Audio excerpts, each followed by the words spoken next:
Hey guys, let's talk about the Netflix adaptation of Cowboy Bebop.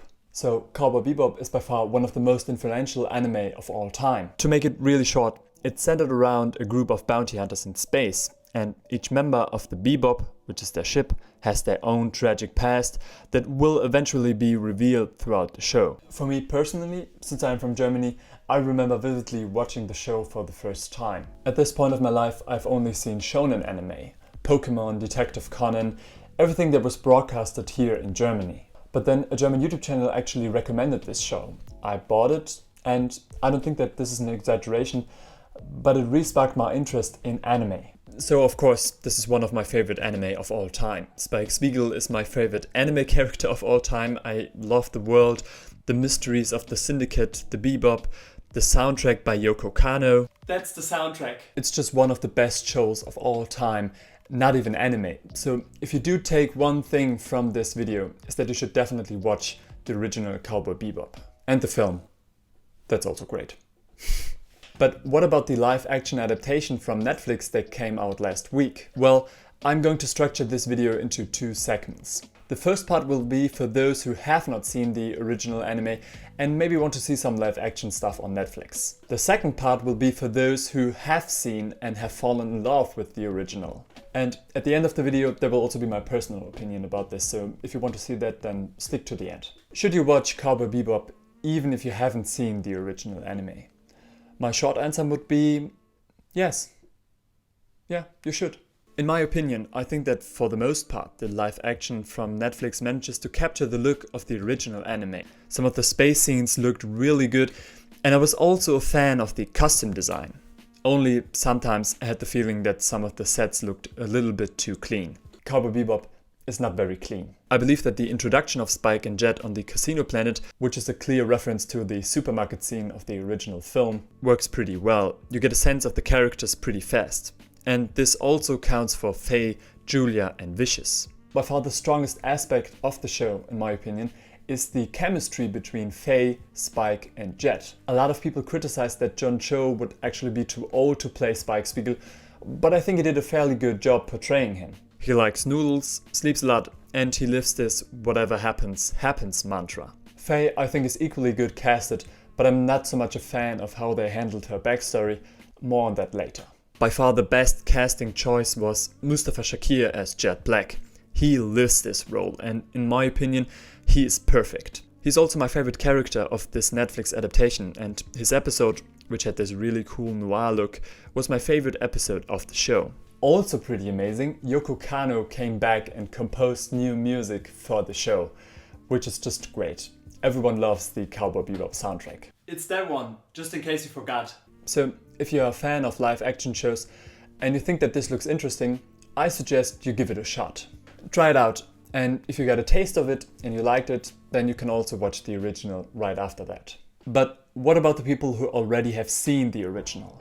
Well, it basically comes down to what you expect from this show. Do you want a show that is set in this universe but tells a completely new story? Or do you want this to be as close as possible to the original?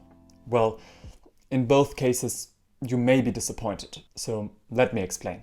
First, this Netflix show is not a remake. That, ladies and gentlemen, is a remake. Quick side note, I really didn't get why they didn't remake Pokemon Platinum in the first place, or at least incorporated all the good aspects this game had into the remake. There isn't actually a huge gap between the second and the third arena. Some really cool Pokemon are now accessible before the post-game, and in general, Team Galactic's story was way more interesting in Pokemon Platinum. I know that's a different topic. Back to the video.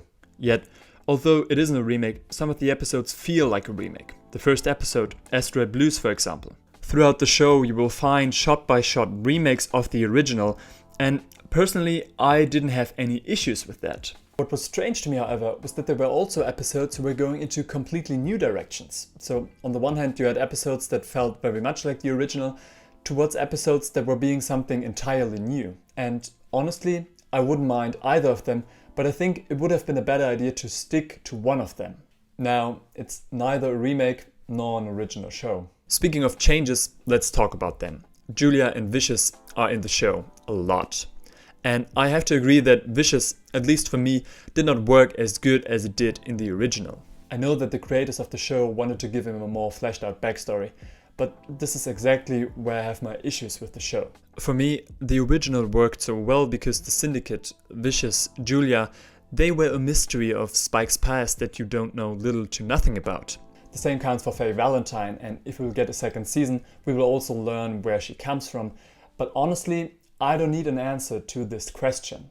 A lot is unsaid in the original, and this is why it works so well. Also, I'm not so much on board with some character decisions, especially towards the end of the show. No spoilers here, but if you have seen it, you will know what I'm talking about. At the same time, I admire the showrunners for trying out something new, especially because there are endless stories in this universe that I would like to explore with my favorite bounty hunters. Because, and this is something very important, I really have the feeling that the people responsible for the show love Cowboy Bebop.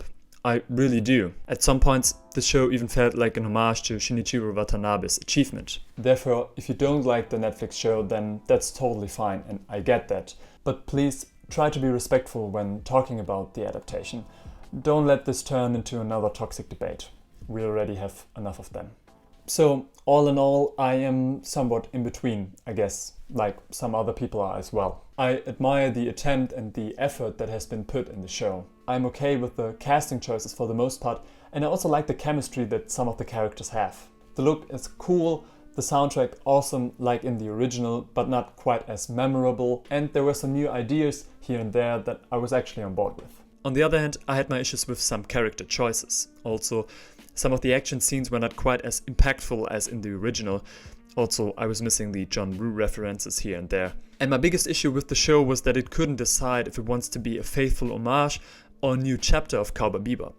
So, if you're a fan of the original, it really boils down to what you will expect from this show. For me personally, I would be on board with a second season. I actually had a fairly good time watching the show, and most importantly, after that, I wanted to watch the original immediately after that, so that's a good thing. I know, again, this is a controversial topic, and I know that a lot of people are very disappointed in the show, and yes, I get that. Nevertheless, I think it was an entertaining show. Just don't think that it will be exactly like the original.